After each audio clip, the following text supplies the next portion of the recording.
मयि श्री गुरवे नमः। श्रीचैतन्यमनोभीष्टं स्थापितं येन भूतले स्वयं रूप कदा मह्यं ददाति स्वपदान्तिकम्। वन्दे अहं श्रीगुरो श्रीयुतपदकमलं श्रीगुरून् वैष्णवांश्च श्रीरूपं साग्रजातं सहगण रघुनाथान्वितं तं सजीवं साद्वैतं सावधूतं परिजनसहितं कृष्णचैतन्यदेवं श्रीराधाकृष्णपादान् सहगण ललिता श्रीविशाखान्वितांश्च। नमो विष्णुपदाय कृष्णप्रेष्ठाय भूतले श्रीमते भक्तिवेदान्त स्वामिनिति नामिने। नमस्ते सारस्वते देवे गौरवाणी प्रचारिणे निर्विशेष शून्यवादी पाश्चात्यदेशतारिणे।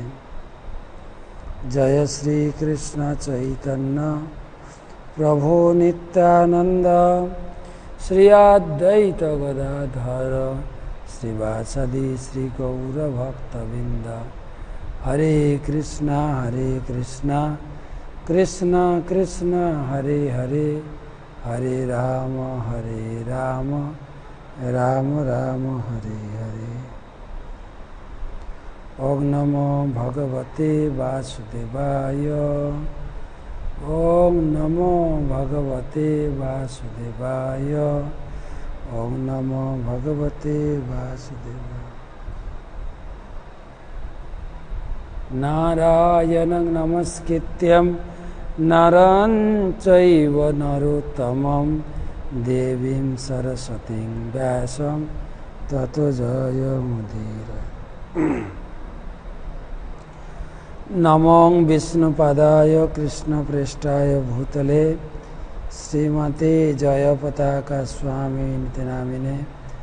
नमो आचार्यपादाय निताय कृपापदायिने गौरकथा धामदाय नगरगामिने। तमादिदेवं करुणानिधानं तमालवर्णं सुहितावतारम् अपार संसार समुद्रसेतुं भजामहे भागवत स्वरूपं। ग्रंथराज श्रीमद्भागवतम प्रथम स्कंद षष्ठ अध्याय।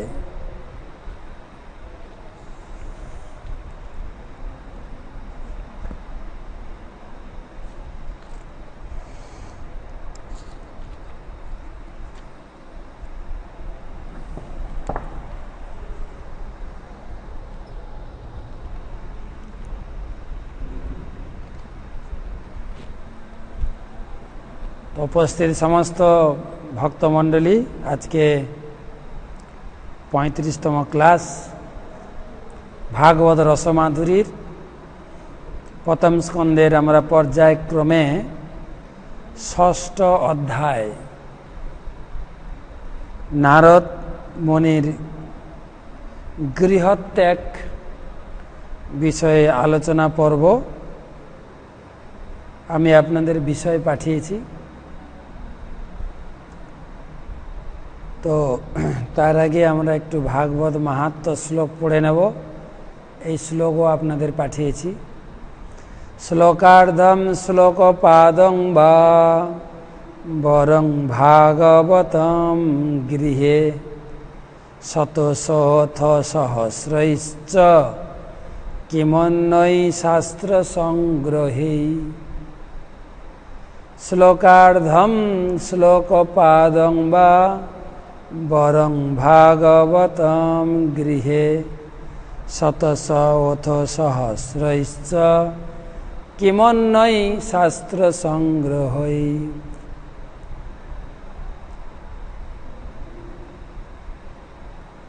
এই শ্লোকের অনুবাদ, যিনি গৃহে ভাগবতের অর্ধ অথবা 1/4 শ্লোকও রাখেন তার গৃহে, তবে তার কাছে অন্যান্য শত সহস্র গ্রন্থেরও তুচ্ছ।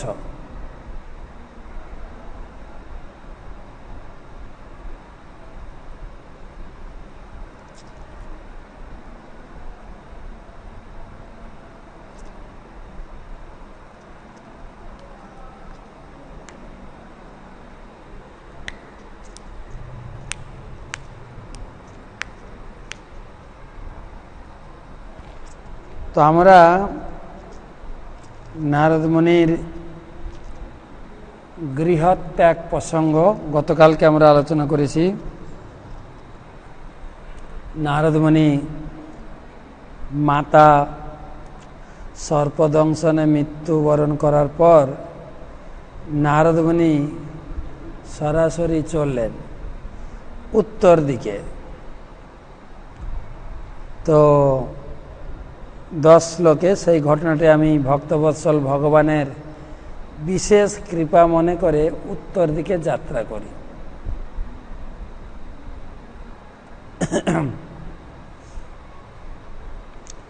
আজকে 11 শ্লোক থেকে পড়ব। স্পিতাঞ্জন পদাংস্তত্র পুরোগ্রাম ব্রজা করান খেট খর্বট বাটিশ্চ বনান্নু উপবনানি চ। স্পিতাঞ্জন পদাংস্তত্র পুরোগ্রাম ব্রজা করান খেট খর্বট বাটিশ্চ বনানি উপবনানি চ। এই শ্লোকের অনুবাদ এবং তাৎপর্য টিকা করেছেন মহান আচার্য বিদগ্ধ পণ্ডিত ইস্কন প্রতিষ্ঠাতা আচার্য কৃষ্ণ কৃপাসী মূর্তি ছিল অভয় চরণারবিন্দ ভক্তি বেদান্ত স্বামী ছিল প্রভুপাদ।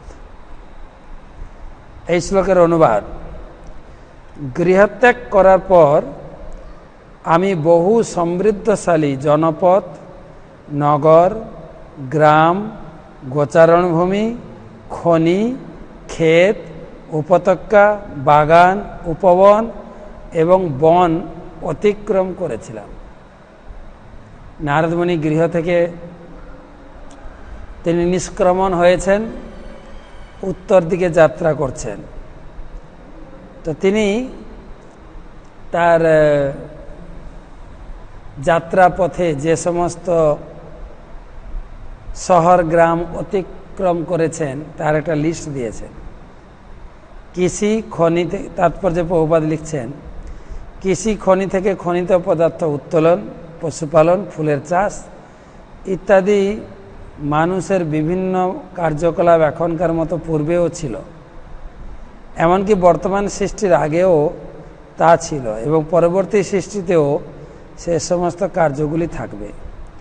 প্রকৃতির নিয়মে বহু লক্ষ লক্ষ বছর ধরে আবার সৃষ্টি শুরু হয় এবং প্রায় একই রকমভাবে ব্রহ্মাণ্ডের ইতিহাসের পুনরাবৃত্তি হয়।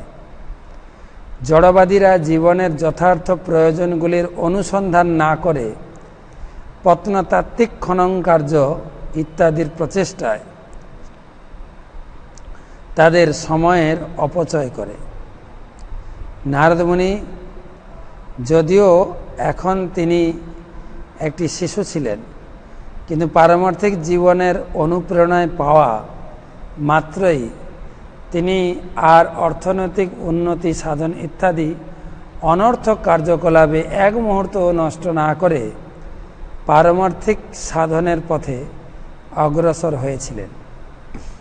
যদিও তিনি নগরী, গ্রাম, খনি এবং সমৃদ্ধ জনপদের মধ্যে দিয়ে গিয়েছিলেন, তবুও তিনি অর্থনৈতিক উন্নতি সাধনের কোনো রকম প্রয়াস করেননি। তিনি কেবল পারমার্থিক উন্নতি সাধনের পথে ক্রমান্বয়ে এগিয়ে চলেছেন। শ্রীমদ্ ভাগবত হচ্ছে লক্ষ লক্ষ বছর পূর্বের ঘটনার ইতিহাস, সে কথা এখানে বলা হয়েছে। ইতিহাসের সবচাইতে গুরুত্বপূর্ণ ঘটনাগুলিই কেবল এই অপ্রাকৃত গ্রন্থে লিপিবদ্ধ করা হয়েছে। স্পিতাঞ্জন পদাম তত্র পুরো গ্রাম ব্রজাকরণ খেট খর্বট বাটিস্য বনানি উপবনানি চ। স্পিতাঞ্জন, স্পিতাঞ্জন মানে অত্যন্ত সমৃদ্ধিশালী জনপদ, শহর, বর্ধিষ্ণু শহর। যেরকম আমাদের দেশে যদি বলা যায় ঢাকা শহর, কলকাতা, বোম্বে বা আরও উন্নত উন্নত যে সমস্ত শহর, আমেরিকা, আমাদের দুবাই, বাহরাইন, এই উন্নত শহর বলছেন আমি এগুলো পেরিয়েছি। নগর, গ্রাম, গোচারণ ভূমি, মাঠ, মাঠ পেরোতে গিয়ে খনি, কিসের খনি পরে বলবেন, ক্ষেত, উপত্যকা, বাগান এবং উপবাগান, বন অতিক্রম করেছে। বিভিন্ন উন্নত শহর পেরিয়েছি, শহরের চাকচিক্য দর্শন করেছি, কিন্তু আমি তাতে আকর্ষিত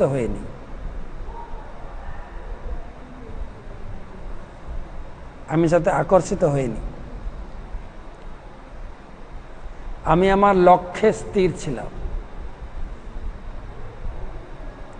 আমি যে লক্ষ্যে এগোচ্ছি ভগবত প্রাপ্তি, আমার গুরুদেবগণ যেভাবে আমাকে নির্দেশ প্রদান করেছিলেন, সেই ইষ্টদেব, সেই আমার আরাধ্য দেবতা, সেই আমার জীবনের শ্রেয়, মনুষ্য জীবনের উদ্দেশ্য হাসিল করার জন্য কোনো কিছুর দ্বারা আমি প্রভাবিত হইনি, কোনো কিছু দ্বারা। চিত্র ধাতু বিচিত্রাদিন অভগ্ন ভুজ ইভ ভগ্ন ভুজ দ্রুমান জলাশয়ান সীম জলান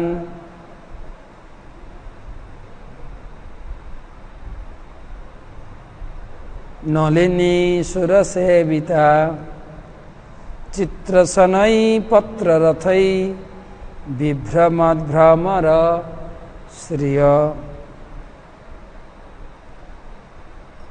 চিত্রধাতু বিচিত্রাদিন ইভ ভগ্ন ভুজ দ্রুমান জলাশয়ান শিব জলান নলিনী সুরসেবিতা চিত্রসনৈ পত্ররথৈ বিভ্রমদ্ভ্রমর শ্রিয়।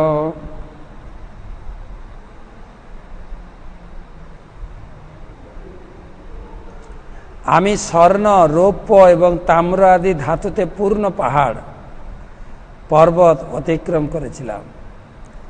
সুন্দর পদ্মফুলে শোভিত ভ্রমর, বিভ্রান্ত ভ্রমর, সঙ্গীত মুখর পাখিদের দ্বারা অলঙ্কিত স্বর্গের দেবতাদের উপযুক্ত জলাশয় স্থলভূমিও আমি অতিক্রম করেছিলাম। সোনা, চিত্র ধাতু, সোনা, রূপা, তামার ধাতু, ধাতুর পাহাড়, ধাতুতে পূর্ণ পাহাড় আমি পেরিয়ে গেছিলাম। আমার তাতে কোনো লোভ হয়নি। না সোনার পাহাড় পড়েছে আমি কিছু সোনা গুছিয়ে নিয়ে চলি,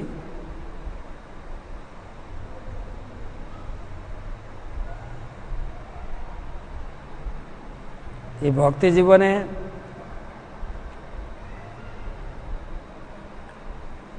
কতগুলো লক্ষণ আছে।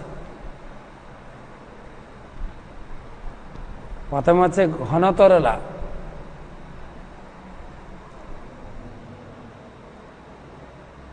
ঘনতরলা এই মানে ভক্তি কখনো কখনো ঘন হয়, কখনো কখনো ভক্তিতে আমরা উৎসাহ পাই না, ভক্তি ঘনতরলা না। প্রথম হচ্ছে উৎসাহময়। প্রথম পর্যায়ে আমরা যখন ভক্তি জীবনে আসি প্রচুর পরিমাণে উৎসাহ লাগে, উৎসাহময়ী। তারপরে ঘনতরলা। প্রথমে যখন আমরা এই ভক্তি লাইনে যে আসে প্রচুর উৎসাহ, তাকে যদি বলা হয় তুমি 16 মালা জপ করবে, ও 32 মালা জপ করবে। তাকে যদি বলা হয় তুমি 1 ঘন্টা বই পড়বে,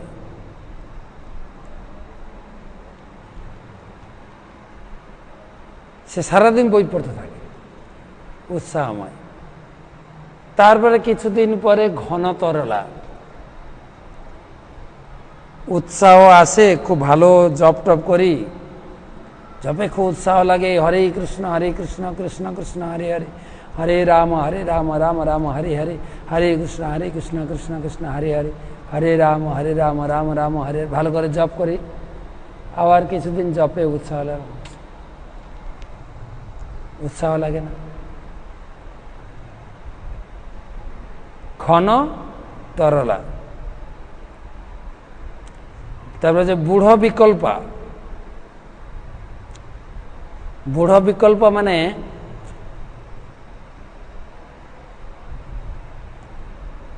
শাস্ত্র পড়ে আমি মাঝে মাঝে বুঝতে পারি এই সংসারটা হচ্ছে, পরিবারটা হচ্ছে একটা অরণ্য।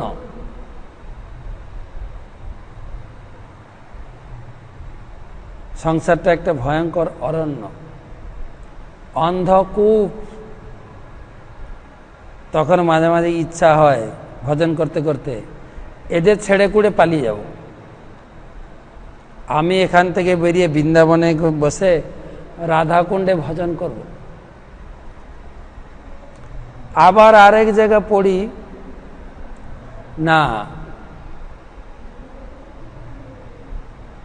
ব্রহ্মাজি প্রিয়ব্রত মহারাজকে বুঝালেন। আমরা পড়ছিলাম ভক্তি বৈভব কোর্সে। নারদ মুনি বুঝিয়েছেন প্রিয়ব্রত মহারাজকে, তো তুমি আর ঘর সংসার করো না, বিবাহ আদি করো না, তুমি ব্রহ্মের আরাধনা করো, ভগবানের সেবায় অনন্ত সুখ লাভ করো। তো সে রাজি হয়ে গেছেন, কিন্তু তার পিতা স্বয়ম্ভু মনু তিনি চাইছিলেন তার ছেলে যেন সংসারী হয়। আর সেইটুকু নয়, তিনি ব্রহ্মাকে ডেকে নিয়ে আসে। ব্রহ্মা এসে বুঝাচ্ছেন, আরে তোমার বাবা চাইছেন তুমি বিয়ে করো, সংসার করো। সংসারের ভিতরে ভজন হচ্ছে শ্রেষ্ঠ। স্ত্রী পুত্র পরিবার সকলকে নিয়ে যখন তুমি ভজন করবে, এই স্ত্রী হচ্ছে একটা মহাদুর্গের মধ্যে সুরক্ষিত। তোমার ইন্দ্রিয়গুলো বিচলিত হবে, সেই বিচলিত ইন্দ্রিয় তুমি কি করে ভজন করবে? কিন্তু স্ত্রী যদি থাকে তোমার ইন্দ্রিয়কে শান্ত করবে, ইন্দ্রিয় উপভোগের মাধ্যমে ইন্দ্রিয় শান্ত হবে, তখন তুমি ভজন করবে। অনেক বড় লেকচার দিয়েছে। তো সেটা শুনে মনে হচ্ছে আমার বিয়ে করা উচিত। প্রিয়ব্রত মহারাজ বিয়েও করেছিলেন। তো এখন কোনটা করবে? একবার মনে হয় ঘরে থেকে সবাইকে নিয়ে ভজন করা ভালো। বিশ্বামিত্র মুনি আদি তারা গিয়েও ভজনে সিদ্ধি লাভ করেননি, তারা গৃহস্থ হয়ে গেলেন। সৌভরী মুনি গৃহস্থ হয়ে গেলেন। তো আমি কি করব? বাড়িতে থেকেই ভজন করি। শাস্ত্রে তো দুটো পন্থা আছে, প্রবৃত্তি মার্গ, নিবৃত্তি মার্গ। নিবৃত্তি মার্গ হচ্ছে ত্যাগের মাধ্যমে ভজন, প্রবৃত্তি মার্গ হচ্ছে ভোগের মাধ্যমে ভজন। তো একবার ঘর ছেড়ে বেরোবে মনে করে, একবার ঘরে থাকে। বুড়ো বিকল্পা, এইরকম একটা সিচুয়েশান যারা ভক্ত তাদের আসে, স্থির করতে পারে না বিয়ে করব, না না বিয়ে করা বড় ঝামেলা আছে, না এখানে থাকবো, এটা ওটা তার টানাটানি চলে, এটাকে বলে বুড় বিকল্পা। এটা হচ্ছে মাধুর্য কাদম্বিনী গ্রন্থে বিশ্বনাথ চক্রবর্তী ঠাকুর বলেছেন, অনিষ্ঠিতা ভজনের 6টা স্টেপ। প্রথম হচ্ছে প্রচুর উৎসাহ, দ্বিতীয় হচ্ছে ঘনতরলা, তারপর হচ্ছে বুড় বিকল্পা, তারপরে বিষয় সঙ্গরা। বিষয় সঙ্গরা মানে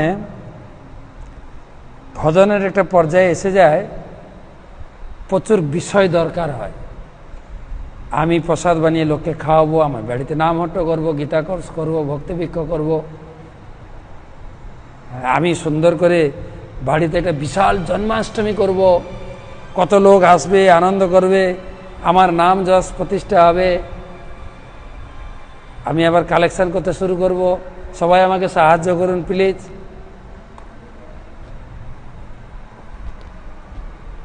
আমার অনেক বিষয় আছে, তোমার আমাকে কেউ সাহায্য করছো না। বিষয় সঙ্গরা, বিষয়ের প্রতি আরো চাই, আরো চাই, আরো চাই বিষয়। প্রথম আছে উৎসাহময়ী, ঘনতরলা, বুড় বিকল্পা, বিষয় সঙ্গরা। 5 নম্বর হচ্ছে নিয়মাক্ষমা। কোথাও কোথাও ভাগবত কথা শুনে বা শাস্ত্র পড়ে মনে হয় আমি এরপরে ভালো করে জপ করব, সকালবেলা প্রতিদিন মঙ্গল আরতিতে উঠব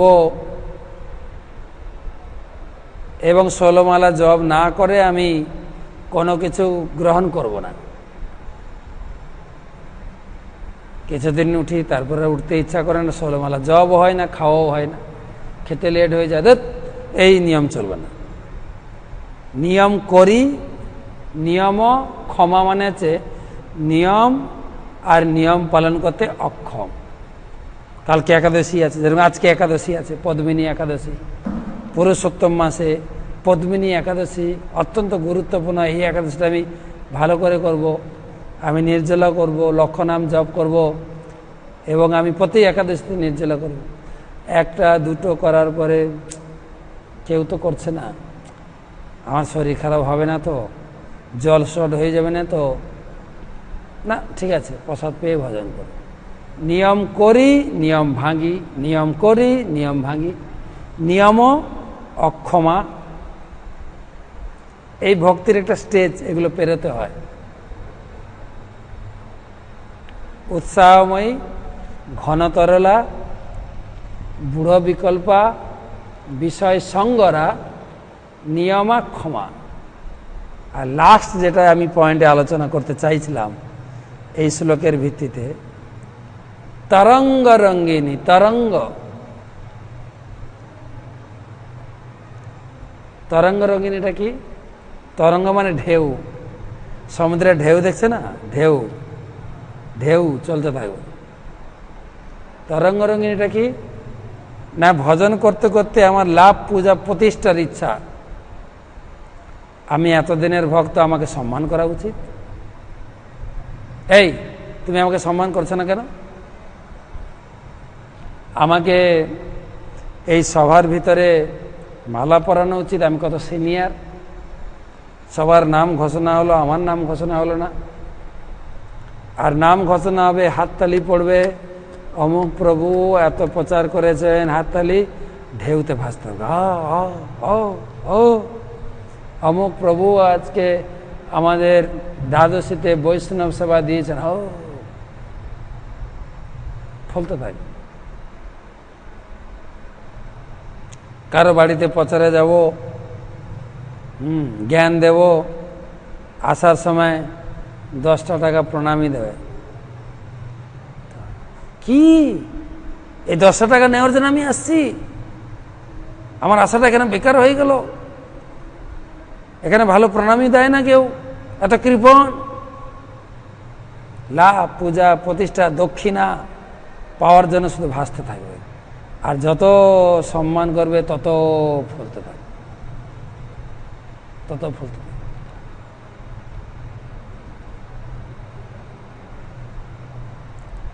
এই একটা বড়, এটাকে বলে অনিষ্ঠিতা ভজন। ভজনটা নিষ্ঠা নয়। আর এই সময় অত্যন্ত সতর্ক থাকতে হয়।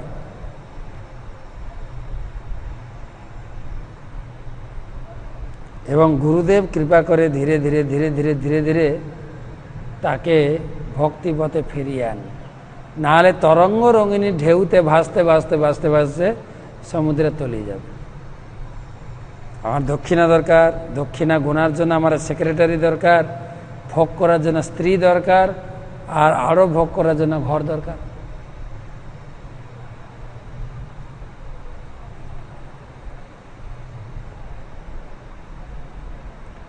একটা ভক্ত ছিল, ভালো লেকচার দিতে পারত, ভালো লেকচার দেয়। তার যেরকম শ্লোক উচ্চারণ, তার প্রবচন, দার্শনিক প্রবচন, গল্প, ব্যাখ্যা দারুণ।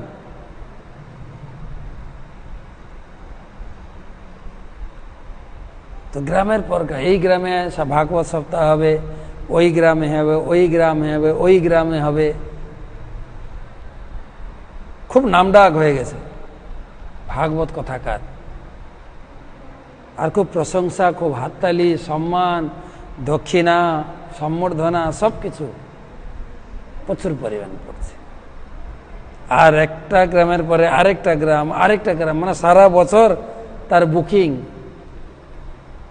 ভাগবত কথার জন্য বুকিং হয়ে গেছে।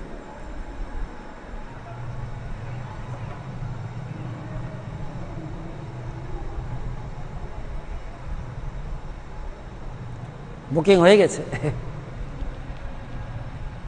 তো একদিন তার গুরুদেব দেখছেন, আরে আমার শিষ্যটা এরকম তরঙ্গ রঙ্গিনীতে একদম ঢেউয়ে একদম তলিয়ে যাবে, তো এত প্রশংসা, এত সম্মান, তোকে তো আমাকে বাঁচাতে হবে।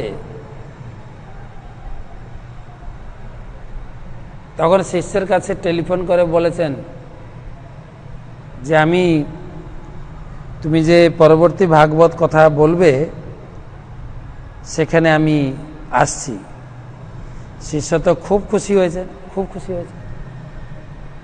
আর সেখানে আয়োজক যারা ছিল তাদেরকে বলেছেন, আমার গুরুমাজ আসছেন আপনাদের ভাগবত ক্লাসে। এখন শিষ্য এত সুন্দর প্রবচন দেয়, তার গুরু কত মহান হবে, কতই না মহান হবে। তো সবাই খুব খুশি, এবং আরো আরো আরো বিশাল আয়োজন করেছেন পাঠকের গুরুদেবকে আহ্বান করার জন্য।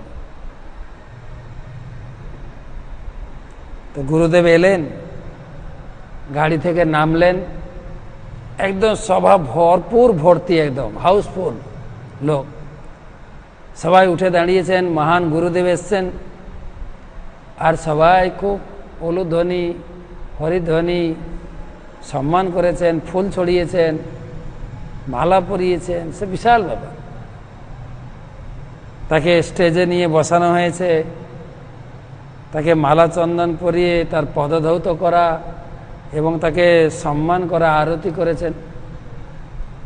এবারে সবাই অপেক্ষা করছেন, আমাদের যে পাঠক এত সুন্দর পাঠ করেন তার গুরুদেব আজকে প্রবচন দেবেন। আর ওই দিন লোকজন আরো বেশি হয়েছে, আরো বেশি হয়েছে,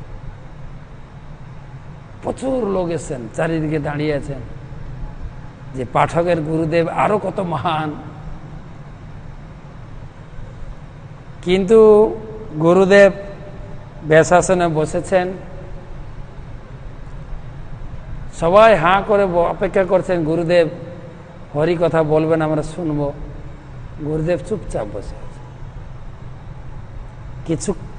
কিছুই কথা বলছেন না, একটা টু শব্দ উচ্চারণ করছেন না।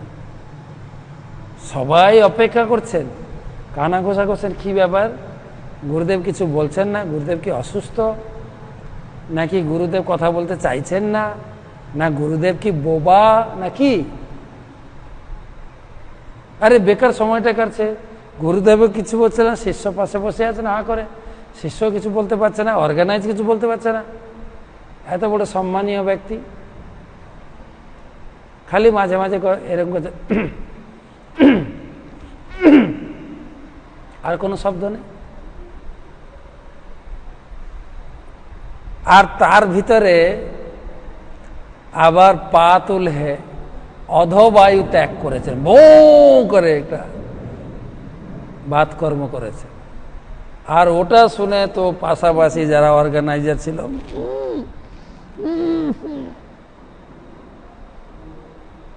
দুর্গন্ধ দুর্গন্ধ, বাস।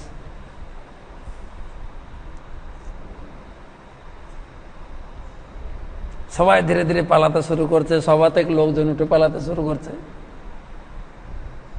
ধীরে ধীরে। এরপর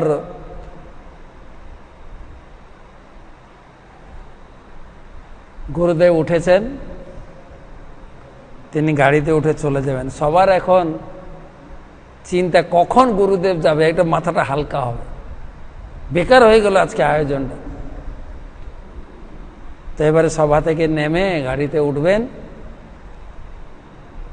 পাশে একটা মরা পাখি পড়ে আছে, পাখি। তো গুরুদেবের হাতে লাঠি ছিল, তো লাঠি দিয়ে পাখিটাকে নাড়ানাড়ি করছে। পাখি লাঠি দিয়ে তুলে হাতে নিয়েছেন। এবারে সবাই মজা দেখছে। এবারে গুরুদেব কিছু ভেলকি দেখাবেন নাকি, কি জাদু দেখাবেন মনে হয়। মরা পাখিটাকে হাতে নিলেন, দিয়ে হাতে নিয়ে মন্ত্র উচ্চারণ করে একটা বড় ফুঁ দিয়েছেন, আর পাখিটা জ্যান্ত হয়ে ফরফর করে উড়ে চলে গেল। আর সবাই অবাক হয়ে গেছে, আরে গুরুদেব তো মহাশক্তিশালী, এটা মরা পাখিকে বাঁচিয়ে দিলেন। এবারে সবাই পালিয়ে গেছিলেন, সবাই আবার ছুটে এসেছেন, জড়ে গেছে। তখন শিষ্যকে বলছেন গুরুদেব, কি বুঝলে? এক ফুঁতে সবাই পালিয়ে গেল, বাতকর্ম করেছেন, সবাই পালিয়ে গেছে। আরেক ফুঁতে সবাই জুড়ে গেল, কি বুঝলে?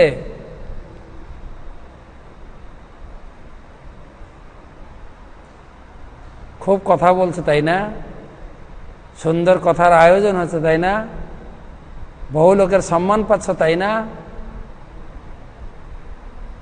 ভক্তির লাভ পূজা প্রতিষ্ঠাতে তরঙ্গে রঙ্গিনীতে তুমি ভেসে গেলে, ভক্তি জীবন তো তোমার শেষ হয়ে যাচ্ছে।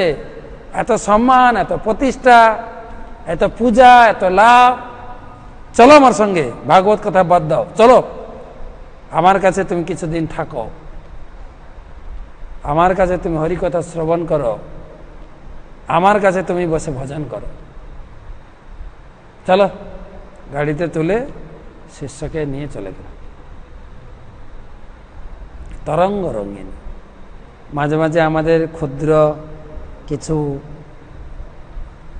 যোগ্যতা নিয়ে আমরা মাঝে মাঝে খুব, আমি বড় কথাকার, আমি বড় বাদক, আমি বড় গায়ক, আর যত সম্মান করে তত ফুলতে থাকি, বেলুনের মতো ফুলতে থাকি।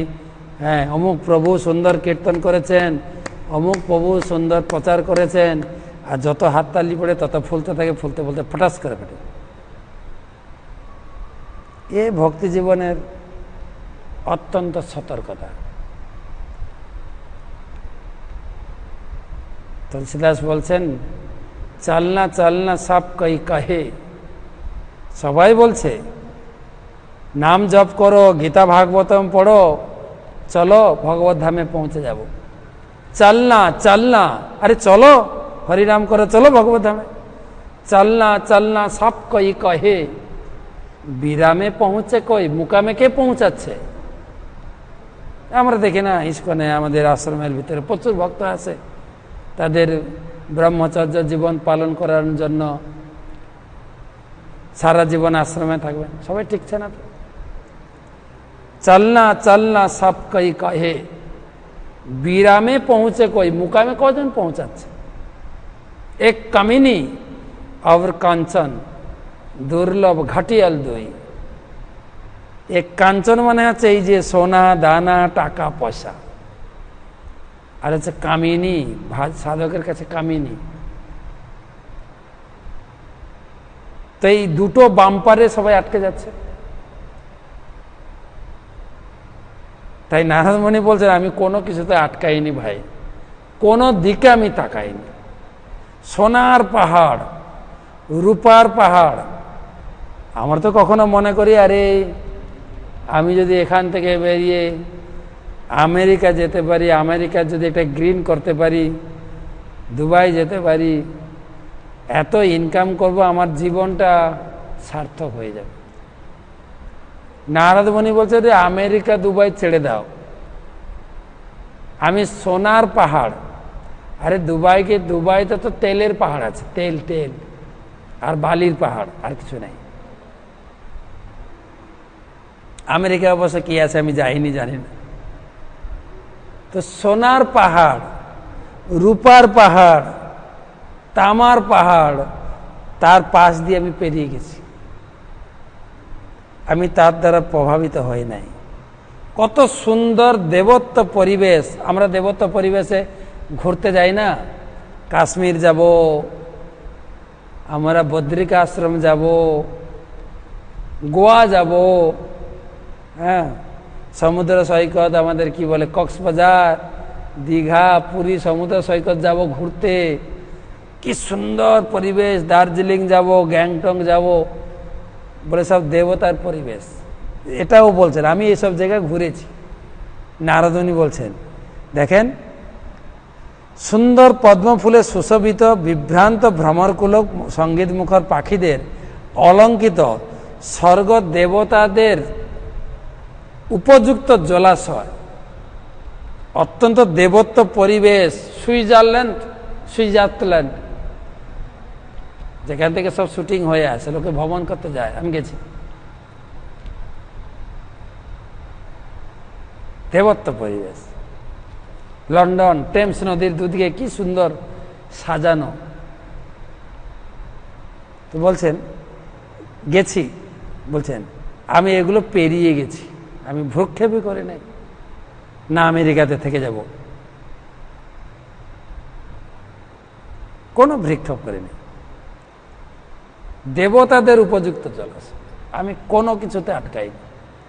আমি আমার লক্ষ্য স্থির রেখে, তোরা যে যা বলিস ভাই, আমার হরি সেবা চাই। গুরুদেব যেরকম আমাকে নির্দেশ প্রদান করেছেন, সেই লক্ষ্য স্থির রেখে আমি আমার লক্ষ্যে।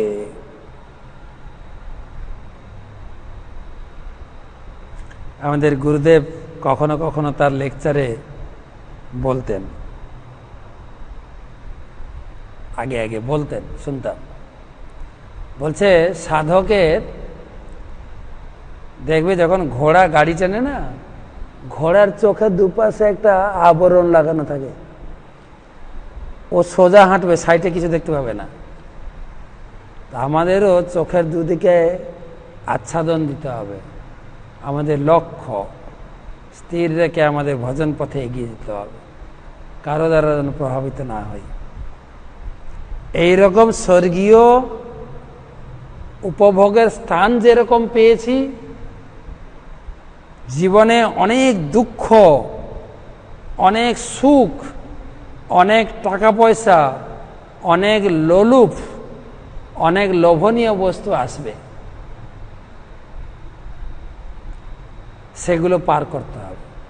গীতায় ভগবান বলছেন, বিহায় কামান, ভগবদ গীতার 2য় অধ্যায়ে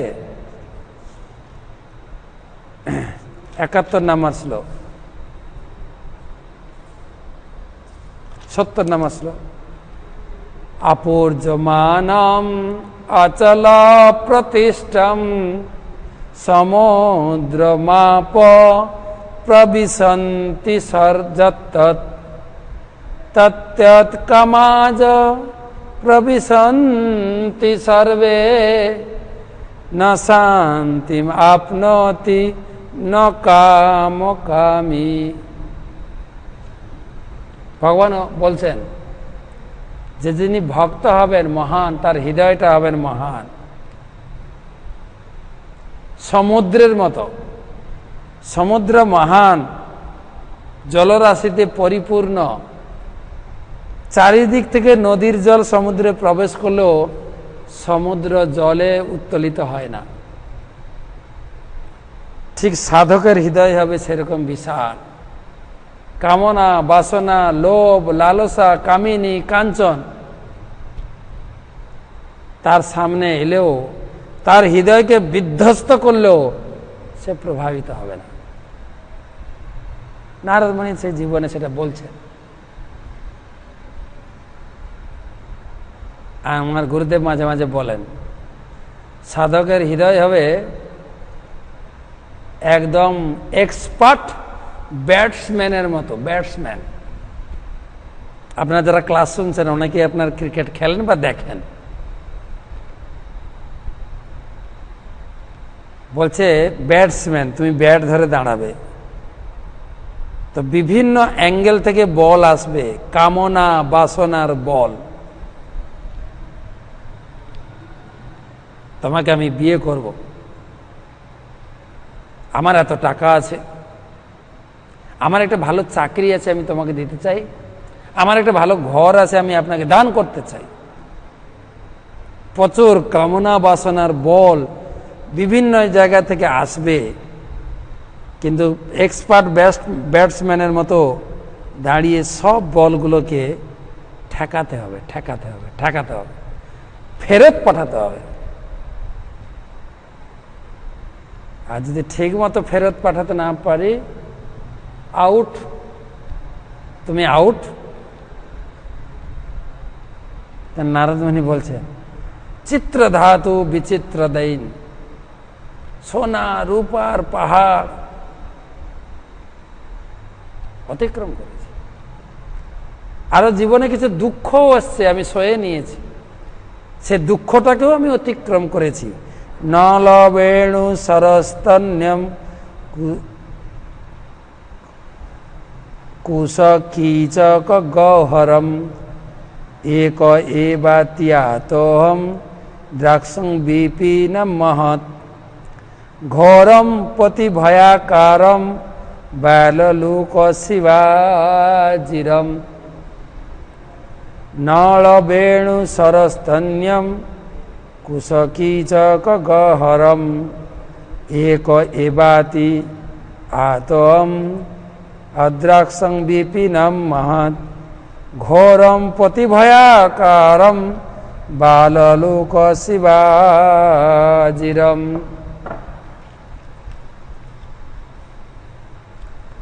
নারদ মুনি বলছেন, তারপর আমি নল, বাঁশ, সর, কুশ, লতাগুল্ম ইত্যাদির পূর্ণ অত্যন্ত দুর্গম অরণ্যানী একাকী অতিক্রম করেছি।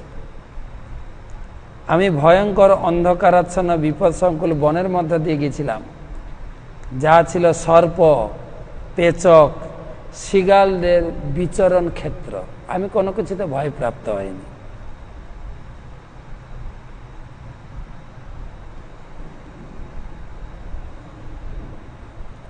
পরিবারকদের কর্তব্য হচ্ছে বন, অরণ্য, পাহাড়, পর্বত, নগর, গ্রাম ইত্যাদির মধ্য দিয়ে একাকী ভ্রমণ করা, ভগবানের সৃষ্টির অভিজ্ঞতা অর্জন করা, যাতে ভগবানের প্রতি বিশ্বাস, মনের বল অর্জন করা যায়, সেই সমস্ত স্থানের অধিবাসীদের তত্ত্বজ্ঞান দান করা যায়।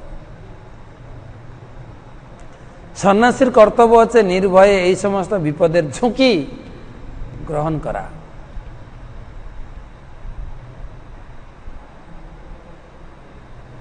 বিভিন্ন বিপদ ঝুঁকি আসবে জীবনে, এগুলো তুলনা করা হয়েছে। এই সর্প সংকুল বিপদ, পেচক, শৃগাল, জীবনে প্রচুর সংঘর্ষ, ভক্তি জীবনে প্রচুর সংঘর্ষ, আত্মীয় স্বজনের সংঘর্ষ, নিজের বাড়ির সংঘর্ষ, স্ত্রী বা ছেলে মেয়ে বা স্বামী সংঘর্ষ, পেঁচকের মতো, শৃগালের মতো বলেছে। এখন কাকে কার সঙ্গে তুলনা করা আছে আমি বলছি না, এইগুলো পেরোতে হয়। পেরিয়ে ভজনের পথে এগোতে হবে। এইগুলো জীবনে আসে। সাধারণত এই জগতে ভক্তি জীবনে এতটা সম্মান পাওয়া যায় না। বাজারে যাবেন, এখন তবু লোকের কাছে অনেকটা ভক্তি জগতের প্রচার হয়ে গেছে। প্রথম প্রথম দেখতাম মাথা নাড়া করে ধুতি পরে গেলে লোকে হাঁ করে তাকাতো, এই আবার কোথা থেকে একটা আদিম যুগের লোক এলো।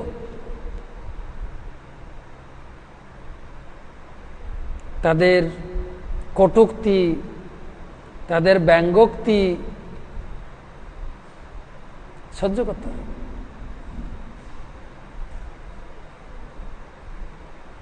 এই জীবনে আসে। আপনি মিথ্যা কথা বলবেন, মুখে গালাগালি করবেন, মদ খাবেন, অন্যায় করবেন, ততটা লোক কিছু বলে না। যখনই মালা ধরবেন জপ করতে, তিলক কাটবেন, গলায় মালা পরবেন, গ্রামের লোকের বা বাড়ির লোকের জন্য সর্বনাশ হয়ে গেল। এই ছেলেটা তিলক করেছে মানে শেষ। কি হলো রে তোর এই অল্প বয়সে? হায় হায় হায় হায়, এখন তো ভোগ করবে। এই ছেলেটা কি হলো, একে একটু ডাক্তার দেখানো উচিত। ভালো করে বুঝান। কিরকম লোকে বলে। কখনো কখনো আমাদের ভক্তরা, মায়েরা, তারা তিলক করে কোলে বাচ্চা, তাকেও তিলক পরিয়ে নিয়ে কোথাও কোথাও হয়তো এই গ্রাম থেকে ওই গ্রামে যাচ্ছে। অনেক সিনিয়র লোক তারা বলে, আরে এ কি, এই ছোট বাচ্চাটাকেও এইসব করেছো? হ্যাঁ, তুমি করেছো, এই বাচ্চাটাকেও?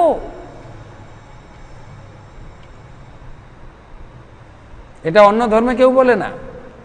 কোন ইসলাম ধর্মের লোক বলবে না বাচ্চাটাকে তুমি টুপি পরিয়ে মসজিদে নিয়ে যাচ্ছ, বলবে না। কিন্তু খ্রিস্টান ধর্মের লোকেরা বলবে না, শুধু আমাদের হিন্দু ধর্মে আছে। তা এক মহিলাকে এরকম বলছে, আরে এত ছোট্ট শিশুকে তুমি এরকম করাচ্ছ? তখন ভদ্রমহিলা বলছেন, আর সহ্য করতে পারেন, ভদ্রমহিলা বলছেন, বাবু একটা কথা বলবো? বলছে, বলো।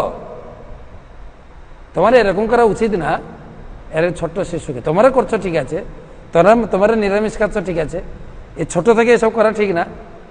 বলছে, বাবু একটা কথা বলি, যদি কিছু না মনে করেন। না, বলো। বলে, শিশুটি আমার না আপনার? বলছে, মানে? বলছে, আমার শিশুর প্রতি আপনারা তো মায়া কিসের? আমার শিশুর ভালো মন্দ আমি জানি। আর ভদ্রলোক মাথা নিচু করে চলে গেল।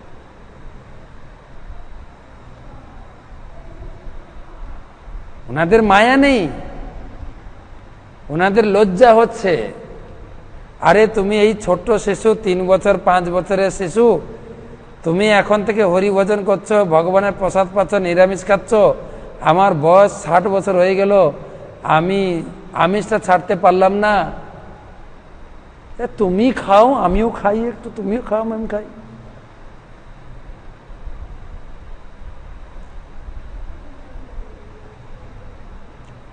এইসবগুলো সহ্য করতে হয়।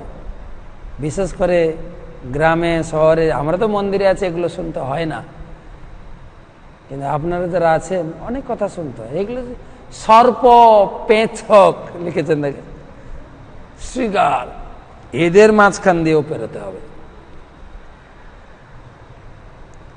পেরোতে পেরোতে আমি একটা জায়গায় পৌঁছালাম। কোথায়? পরিশ্রান্ত ইন্দ্রিয়াত্মা অহম তৎপরিত ভুভুক্ষিত স্নাত্যা পিত্যা হ্রদে নদ্যা উপসৃষ্ট গতশ্রম পরিশান্ত্রে দিয়াত্মাহম তৎপরিত বুভুক্ষিত স্নাত্যা পিত্যা হ্রদে নদ্যা উপসৃষ্ট গতশ্রম। এইভাবে ভ্রমণ করে আমি দৈহিক এবং মানসিক উভয় দিক দিয়েই পরিশ্রান্ত হয়ে পড়েছিলাম। আমি ক্ষুধার্ত হয়েছিলাম, তৃষ্ণার্ত হয়েছিলাম। তখন সেখানে এক নদীতে স্নান করে, নদীতে এবং হ্রদে স্নান করে সেখানকার জল পান করে ও স্পর্শ করে আমি আমার শ্রান্তি দূর করেছিলাম। ক্ষুধা তৃষ্ণা থেকে ঊর্ধ্বে চলে গেছে। আমাদের তো চিন্তা হচ্ছে, প্রভু মহারাজ কালকে একাদশী করব, কি খাইতে পারবো, আগে থেকে খাওয়ার চিন্তা। এ খাওয়া চিন্তা, কেবলমাত্র জল খেয়ে শান্তি, ব্যাস। কত রাস্তা হেঁটে গেছে।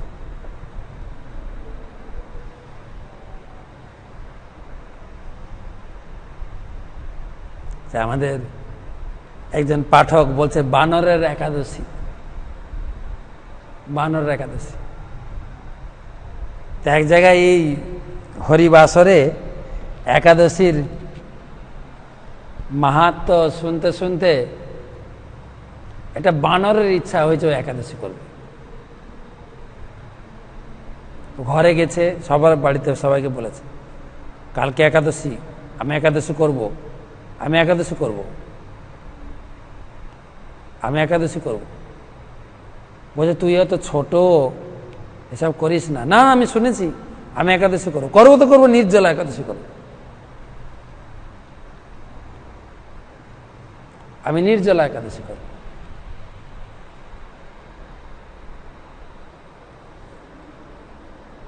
তার বাড়ির লোক বুঝাচ্ছে, আরে তুই পারবি না।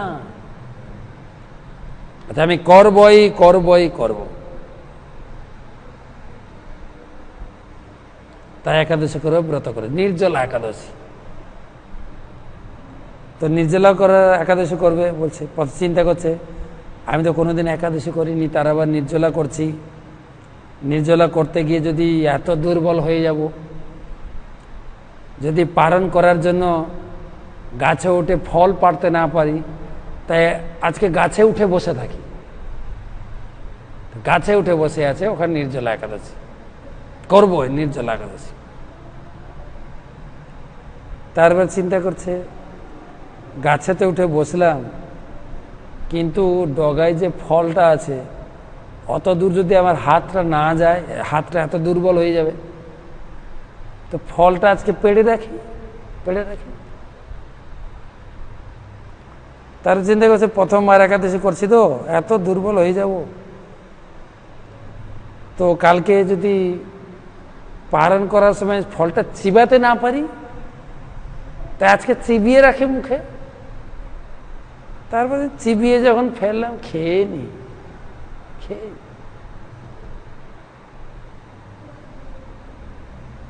তা আমাদের সেরকম মাঝে মাঝে একাদশী, কি খাবো, এইটা খাইতে পারবো, ওইটা খাইতে পারবো, এটা করতে পারবো, আর বারে বারে পালনের টাইম দেখে, পালনের টাইম কখন হবে। আর এখানে দেখছেন পরিশ্রান্তা ইন্দ্রিয় আত্মা আহম, আমি অত্যন্ত পরিশ্রান্ত হয়ে গেছিলাম। তৎপরিত বুভুক্ষিত, আমি ক্ষুধা তৃষ্ণায় কাতর হয়েছিলাম। স্নাত্যা প্রীত্যা হ্রদে নদ্যা, নদীর সেই হ্রদে স্নাত্যা স্নান করে আর জল পান করে, উপসৃষ্ট গতশ্রম, আমার সমস্ত ক্লান্তি দূরীভূত হয়েছে।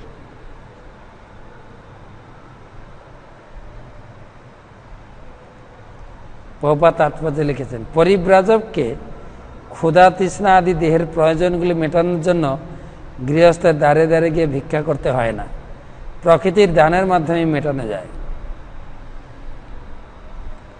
এখন তো আমরা হচ্ছে আধুনিক সাধু, আমরা আগে থেকে অর্ডার দিয়ে দেবো, আমি এইটা খাবো, আমি হবিষ্যি খাবো, তার ভিতরে গাওয়া ঘি থাকবে, আমি পুরুষোত্তম ব্রত করছি, একদম ফ্রেশ আপেল, হ্যাঁ 4টে ডাব যেন থাকে, একটু মৌসুমি জুস অল্প করে, একদম নকল যেন না হয়, আগে অর্ডার চলে যাবে।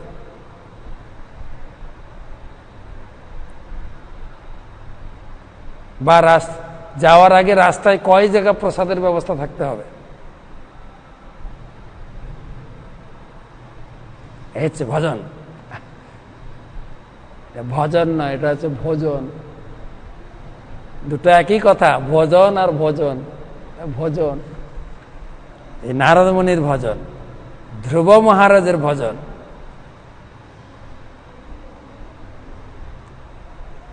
তস্মিন নির্মনো যে অরণ্যে পিপল্লপস্ত আশ্রিত আত্মানম আত্মান আত্মস্থ্যম যথাশ্রুত অচিন্তয়ম। তস্মিন নির্মমুজে অরণ্যে পিপল্লপস্থ আশ্রিত আত্মান আত্মানম আত্মস্থম যথাশ্রুতম অচিন্তয়ম। সেখানে আর কেউ ছিল না। তারপর জনমানব শূন্য এক অরণ্যে একটি অস্বস্থ বৃক্ষের নিচে উপবেশন করে আমি আমার বুদ্ধির দ্বারা মুক্ত পুরুষদের কাছে ঠিক যেভাবে শ্রবণ করেছিলাম সেই বর্ণনা অনুসারে আমার অন্তরের অন্তঃস্থলে বিরাজমান পরমাত্মার ধ্যান করতে শুরু করলাম। তারপরে আমি সেইখানে একটা বিশাল বটবৃক্ষের নিচে, তসমিন নির্মমুজে অরণ্যে, জনমানব শূন্য, পিপলপস্ত, পিপুল গাছ মানে হচ্ছে অশ্বস্থ গাছ, সেই গাছের নিচে আশ্রয় নিলাম।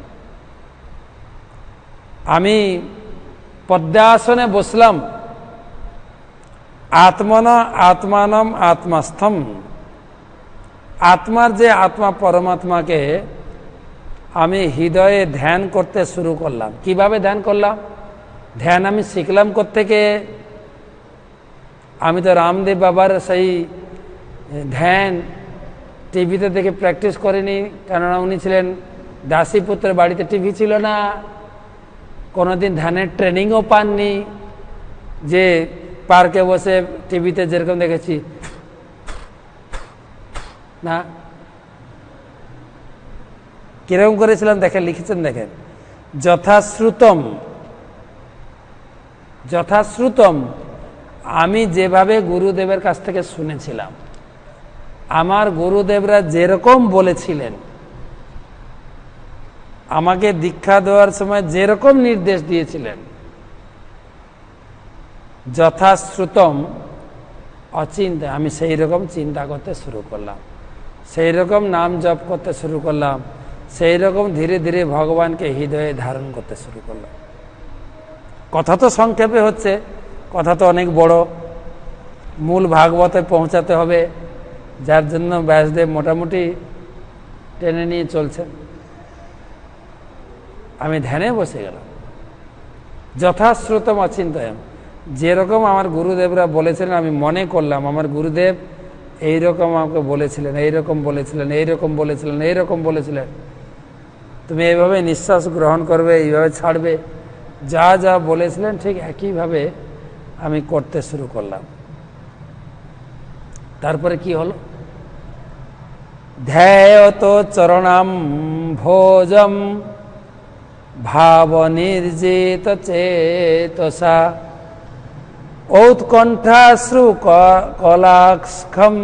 কলাক্ষস্য হৃদাসিন্মে শनै হরি।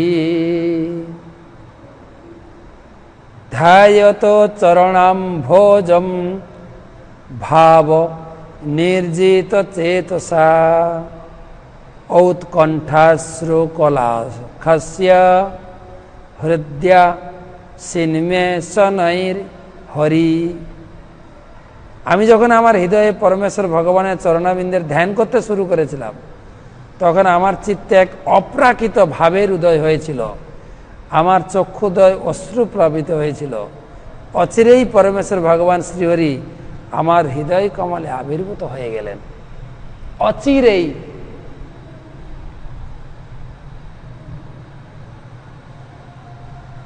আমি ধ্যানে বসলাম, আমার গুরুদেব যেভাবেই আমাকে মন্ত্র জপ করতে বলেছেন আমি সেভাবেই জপ করতে শুরু করলাম, যেভাবে ধ্যানস্থ হয়ে। কার ধ্যানস্থ হলাম? চরণাম ভোজম হরি, এমন নয় যে শূন্যের ধ্যান করো, এ কোথাও লেখা নেই বৈদিক শাস্ত্রে শূন্যের ধ্যান করো, নিরাকারের ধ্যান করো। হরি, নারদমুনি বলছেন সনই হরি, আমি হরির চরণাম্বজম, আমার গুরুদেব যেরকম যেরকম বলেছিলেন ভগবানের রূপের বর্ণনা, আমি সেরকম ধ্যান করতে শুরু করলাম। তার ফলে কি হলো? ভাব নির্জিত চেতস। আর ভগবানের যতই আমি নাম জপ করি, যতই ভগবানের ধ্যান করি, আমার হৃদয়টা ভগবানের প্রীতিতে আপ্লুত হয়ে ওঠে। মহাপ্রভু বলেছেন, নিরপরাধে যদি কেউ বসে ভাব গম্ভীর স্বরে গুরুদেবের দেয়া প্রাপ্ত মন্ত্র জপ করে, হরে কৃষ্ণ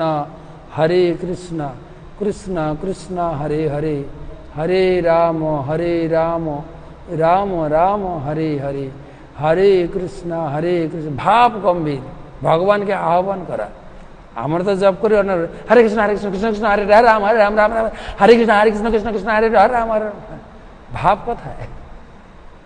বলছে গুরুদেবের দেওয়া সেই ভাব গম্ভীর স্বরে কেউ যদি হরিনাম জপ করে, মহাপ্রভু বলছেন, নয়নম গলদশ্রুধারয়া বদনম গদ্গদ্রুদ্ধয়া গিরা পুলকৈ নিচিতং বপু, পুলক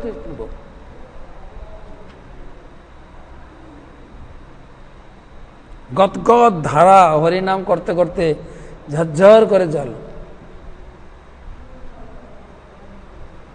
কদা নাম ভবিষ্যৎ, ঝরঝর করে জল কবে আসবে?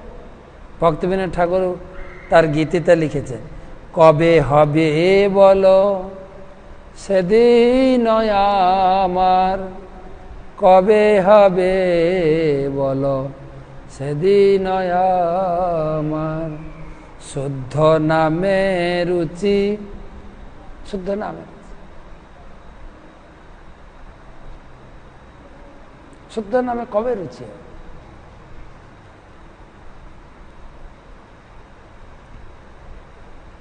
তো উৎকণ্ঠা অশ্রু, উৎকণ্ঠা অশ্রু কলা খস্য,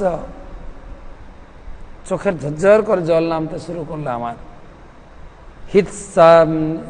হৃদয়া সিমনে শোনে, আমার হৃদয় ভগবান আবির্ভূত হয়ে আমাকে সমস্তভাবে কবজা করে নিয়েছে।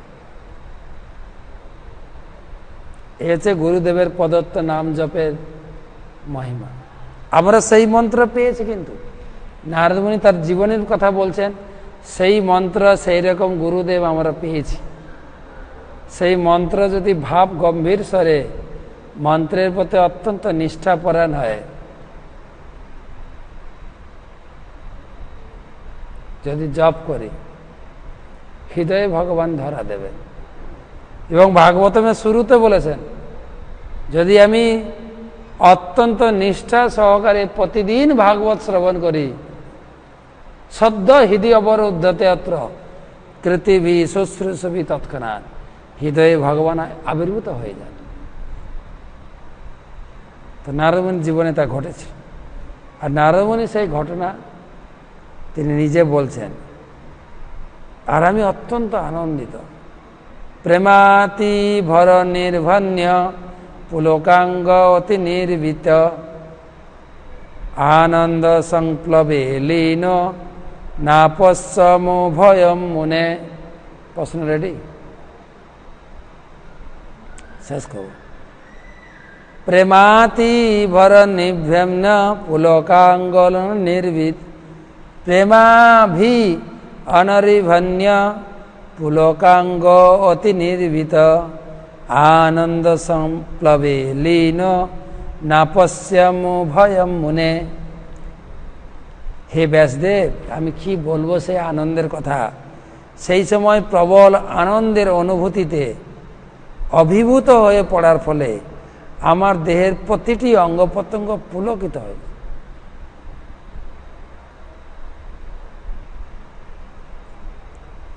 আনন্দের সমুদ্রে নিমগ্ন হয়ে আমি সেই মুহূর্তে ভগবানকে এবং আমার নিজেকে দেখতে পাচ্ছিলাম। আমার চোখ ছলছল করে জলে ভরে উঠলো, আমি আর ভগবানকে দেখতে পারলাম না। এত আনন্দ, আনন্দ আর আনন্দ। কে যদি হরিনাম করে ততটাই আনন্দ পাবে। মহাপ্রভু বলছেন আনন্দাম্বুধি বর্ধনম প্রতিপ্রদম পূর্ণামৃতম আস্বাদনম।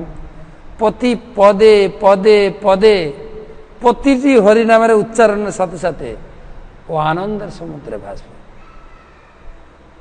কিন্তু সেই হরিনামের আনন্দ পাচ্ছি কোথায়? আমরা শুদ্ধভাবে হরিনাম করছি না। নামের প্রতি নিষ্ঠা। বলছেন প্রেমাতি ভরত নির্ভন্ন পুলকাঙ্গন নির্ভীত। আমার শরীর প্রেমে ভরে গেল, পুলকে অনুভূতিতে, আনন্দ সংপ্লবে লীন। আমি আনন্দে লীন হয়ে গেলাম।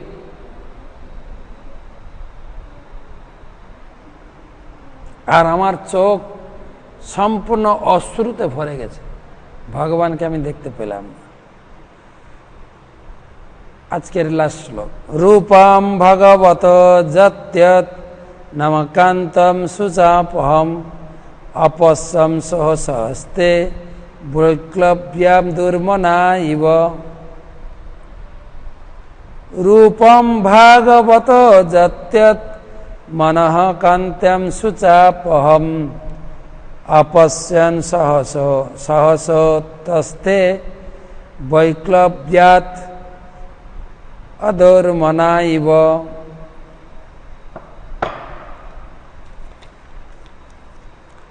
ভগবানের অপ্রাকৃত রূপ যথাযথভাবে মনের বাসনা পূর্ণ করে, সব রকমের মানসিক বৈষম্য দূর করে।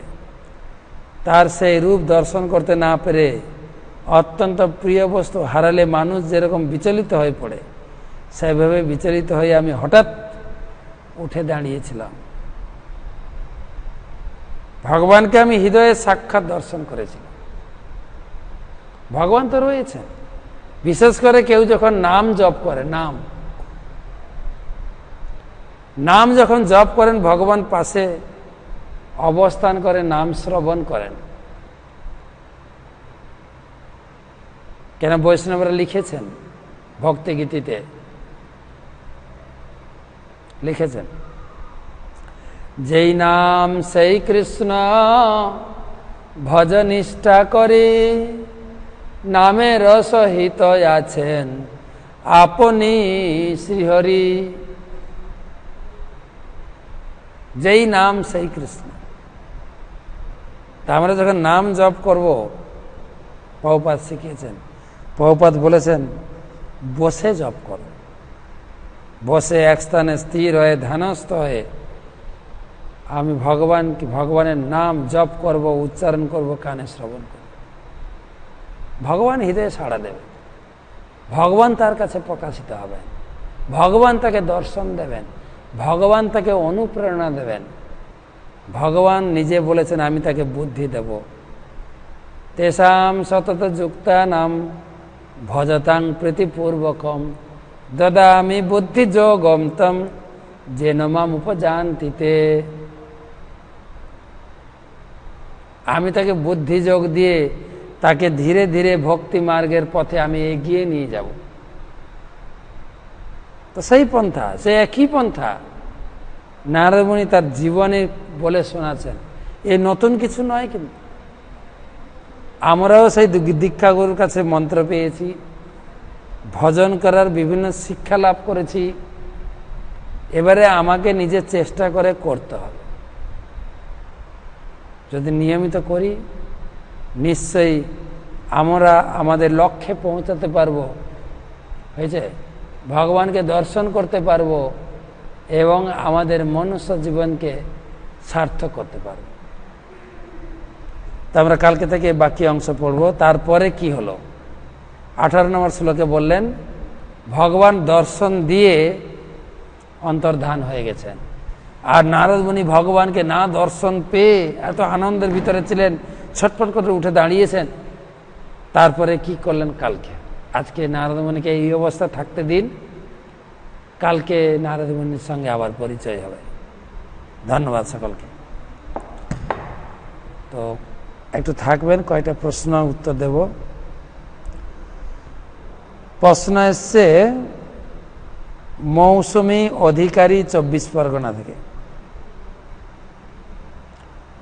আমরা গৃহস্থরা যদি কোনো গ্রন্থ না পাঠ করি, হাতে কাজ আর মুখে হরিনাম করি, তাহলে আমরা ভগবানের কৃপা পেতে পারি কি? শাস্ত্রে বলা হয়েছে অনেকগুলো জিনিস আপনাকে জানতে হবে। প্রথম কথা হচ্ছে হরিনাম গুরুদেবের কাছ থেকে আপনাকে প্রাপ্ত হতে হবে।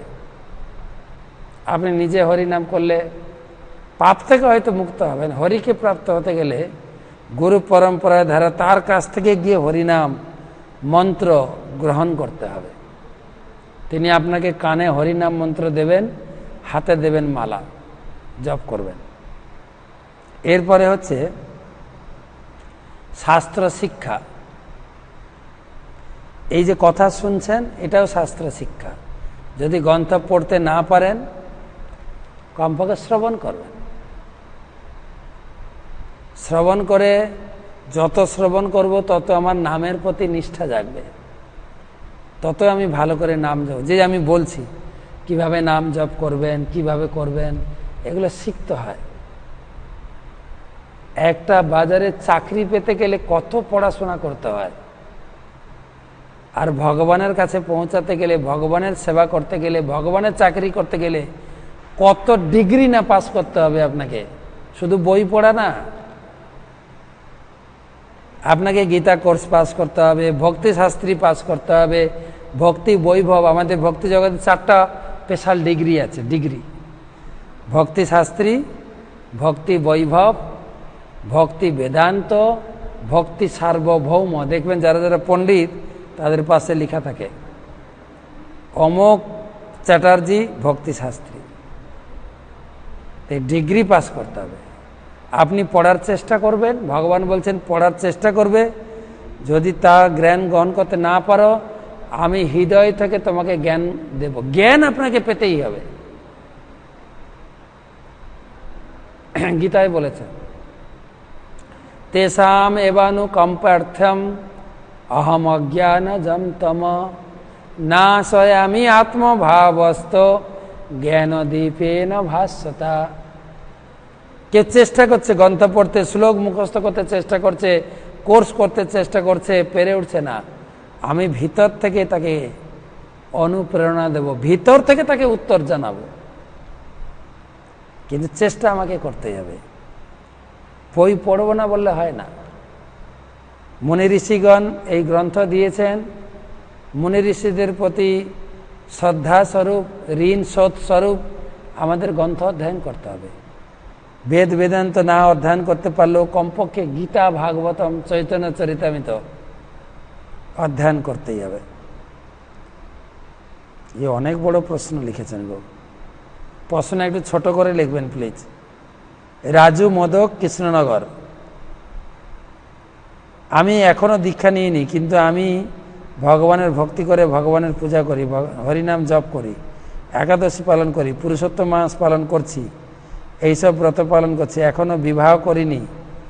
আমি এখন যদি দীক্ষা নিই, আমি যদি বিবাহ করি, যার সাথে বিবাহ হবে সেই কন্যা যদি দীক্ষিত না হয়, তাহলে আমি কি সেই কন্যার হাতে নিরামিষ খাবার ঘুরিয়ে ফিরিয়ে খাবার খেতে পারবো কি?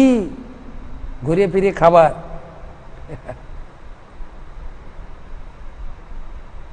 তো অনেক আমাদের নিরামিষ ভক্ত অবিবাহিত মহিলা আছে,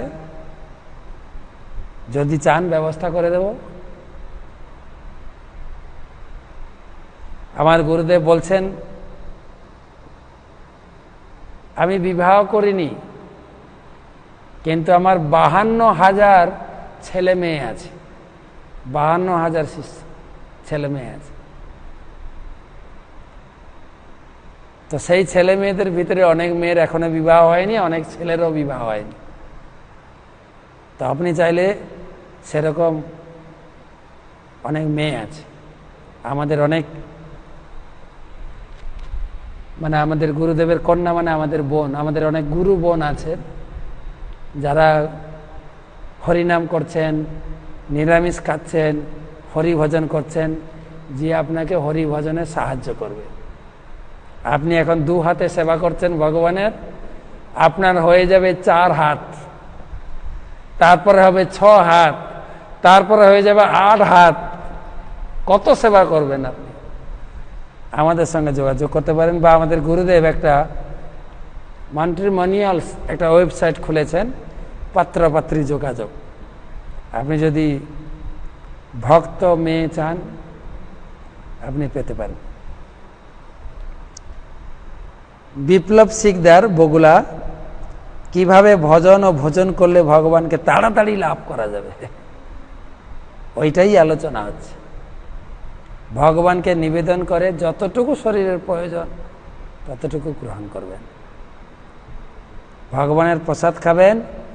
আর গুরুদেব যেভাবে ভজন প্রণালী দিয়েছেন, 16 মালা জপ, তারপরে প্রতিদিন ভগবানের সেবা, পূজা, মঙ্গল আরতি, সন্ধ্যা আরতি, ভোগ আরতি, ভগবানকে নিবেদন করে খাবো না, এই সময়ের মাধ্যমে আমরা সহজেই ভগবানকে লাভ করতে পারবো। গুরুদেব সেটাই শিক্ষা দিয়েছেন। সীমা পাল হাবড়া থেকে সীমা পাল, পরমেশ্বর ভগবানকে দর্শন করে নারদ মুনি যে চিন্ময় সুখানুভূতি লাভ করেছিলেন তা যদি একটু বর্ণনা করেন। আর নারদ মুনি নিজের স্বরূপ দর্শন বলতে কি বোঝাতে চেয়েছিলেন? নারদ মুনি যেটুকু বললেন সেটুকুই আমি বর্ণনা করতে পারি, আমার তো অনুভূতি নেই। এগুলো বর্ণনাগুলো আসে অনুভূতি থেকে। যদি কখনো গুরুদেবের কৃপায় আমার হৃদয়ে ভগবানের আবির্ভাব ঘটে, আমি নিশ্চয়ই ভালো করে বর্ণনা করতে পারব। তবে ভগবানের নাম আমরা করছি, কিছুটা সুখানুভূতি আমরা অনুভব করি, এবং আমাদের বিভিন্ন ভক্ত নয়, বিভিন্ন কবিও গেয়েছেন। হরি কি বলে, সখী সে হরি কেমন বল, নাম শুনে যার এত প্রেম জাগে, চোখে আনে এত জল। যার নাম আচার্যগণ লিখেছেন, পশু পাখি ঝুরে পাষাণ বিদরে শুনি যার গুণগাথা। ভগবানের নাম, ভগবানের গুণ, ভগবান কত কৃপালু, তিনি পুতনাকেও বধ না করে তাকে মা রূপে স্বীকার করেছেন। মাকে আনন্দ দেওয়ার জন্য দধি ভাণ্ড ভেঙে ফেলে মায়ের দ্বারা শাস্তি প্রাপ্ত, মা আনন্দ পাচ্ছেন। কি কৃপালু! তো সেই হচ্ছে আনন্দ, আনন্দ, আনন্দ।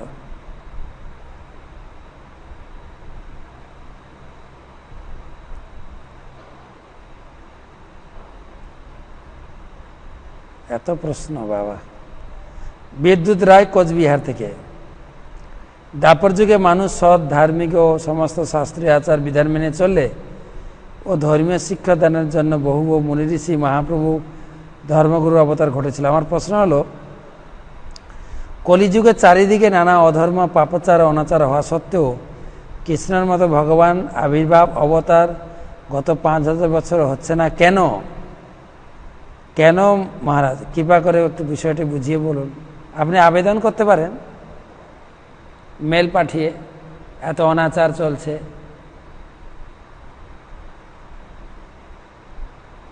মহাপ্রভু এসেছিলেন 5000 বছরের ভিতরে, মাত্র 500 বছর গত হয়েছে। মাত্র মহাপ্রভু ছিলেন সাক্ষাৎ কৃষ্ণ, সাক্ষাৎ। আসেননি কি বলছেন?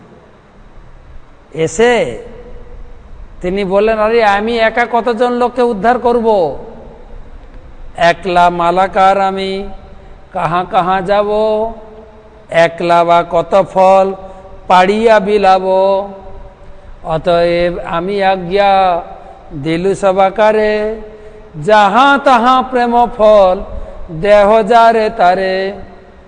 মহাপ্রভু বললেন, আরে তোমরা আমার সঙ্গে যুক্ত হও, তোমরা নিজেরা হরিনাম করো আর হরিনাম বিতরণ করো। আপনাকে দায়িত্ব দিয়েছেন, কি দায়িত্ব দিয়েছেন বলবো? ভারত ভূমিতে মনুষ্য জন্ম হইল যার, জন্ম সার্থক করি কর পর উপকার। আপনার ভারতবর্ষে জন্ম, আমার ভারতবর্ষে জন্ম, জন্ম সার্থক করি হরিনাম করে, আর হরিনাম বিলাবো। যারে দেখো তারে কহ কৃষ্ণ উপদেশ, এসব মহাপ্রভু নির্দেশ। আমার আজ্ঞায় গুরু হইয়া তার এই দেশ। আমার আজ্ঞায় আমি সবাইকে তোমাকে গুরু পদের সার্টিফিকেট দিলাম, তুমি হরিনাম করো আর লোককে করাও, লোকের উপকার করো। আমাদের ইস্কন প্রতিষ্ঠাতা আচার্য বলছেন যে আমি একা সারা বিশ্বে যতটুকু পারি ইস্কন প্রতিষ্ঠাতা করেছি, হরিনাম প্রচার করেছি। যদি সমস্ত ভারতবাসী এইভাবে করে, সারা বিশ্বটা একটা বৈকুণ্ঠে পরিণত হয়ে যাবে, বৈকুণ্ঠে, বৈকুণ্ঠে পরিণত। তা আপনাকে অনুরোধ করব, সবার দায়িত্ব, সবার, আমাদের সকলের দায়িত্ব।